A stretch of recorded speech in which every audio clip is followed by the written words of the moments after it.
Guys, इस video में हम देखने वाला है कि माइक्रोग्रीन्स को आप घर में कैसे ग्रो कर सकते हो। हम यहाँ लेने वाला है मूंग, mustard seeds and fenugreek seeds. उसके लिए आपको चाहिए cocopeat, water bottle, plastic containers या फिर प्लेट एंड गार्डन सॉइल। अगर आपको प्लास्टिक कंटेनर्स यूज़ नहीं भी करने तो आप प्लेट्स यूज़ कर सकते हैं जो आपको नर्सरी में से भी मिल जाएगी। यहाँ मैंने ये सीड्स लिया है वो किचन में से ही लिए है। उससे मैंने एक दिन पूरा भिगो के रखे थे। बिना भिगो के भी आप ले सकते हैं, जो कि मैंने अभी मूंग के लिए है, ताकि हम दोनों का रिजल्ट्स चेक कर सके, कंपेयर कर सके कि ग्रोथ किस में कैसी रहती है। और चाहिए हमें गार्डन सॉइल एंड कोकोपीट। मैंने नर्सरी में से लिया था।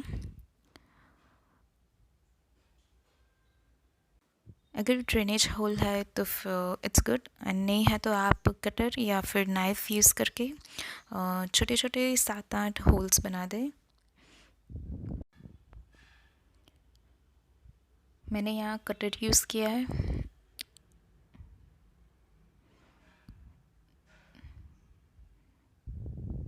ड्रेनेज होल करना ज़रूरी है, वरना पानी अंदर जमा होता रहेगा। अब हम कंटेनर के अंदर गार्डन सॉइल डालेंगे। उसे अराउंड 1 इंच जितना लेयर करना है। बाकी प्लांट्स की तरह इसमें ज़्यादा मिट्टी की ज़रूरत नहीं पड़ती। बहुत ही थिन लेयर 1 और 2 इंच का बनाना होता है, जो हम गार्डन सॉइल और कोकोपीट का मिक्सचर करके बनाएंगे।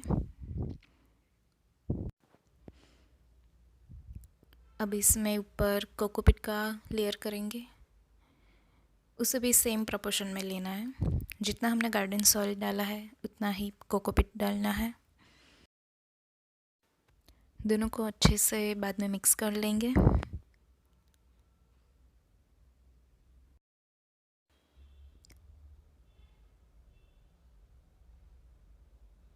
कोकोपीट को आप ज़्यादा भी यूज़ कर सकते हैं।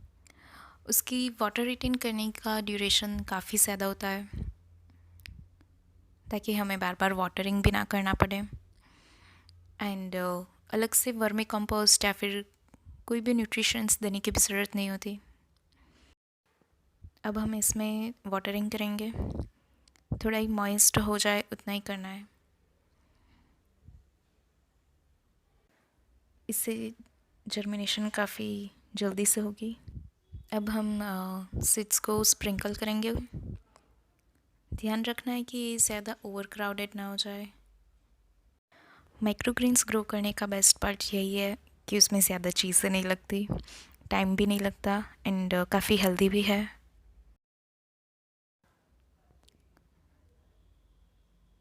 ज़्यादा ओवर क्राउडेड भी नहीं होना चाहिए।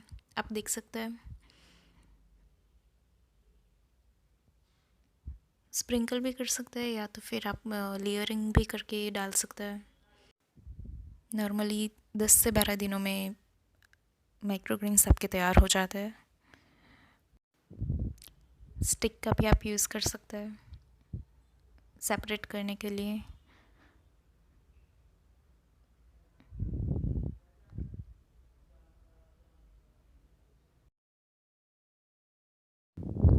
आप देख सकते हैं सीड्स हमने डाल दिए हैं, और अब इसके ऊपर हम कोकोपीट का एक थिन लेयर कर देंगे। अराउंड 1 इंच का करेंगे, ताकि सीड्स बाहर ना आ सके। नीचे डिस्क्रिप्शन बॉक्स में मैंने और भी डिटेल्स दे रखी है कि आप और कौन से भी ग्रो कर सकते हैं और उसके बेनिफिट्स क्या है। मेक श्योर कि वो पूरे कवर हो जाए।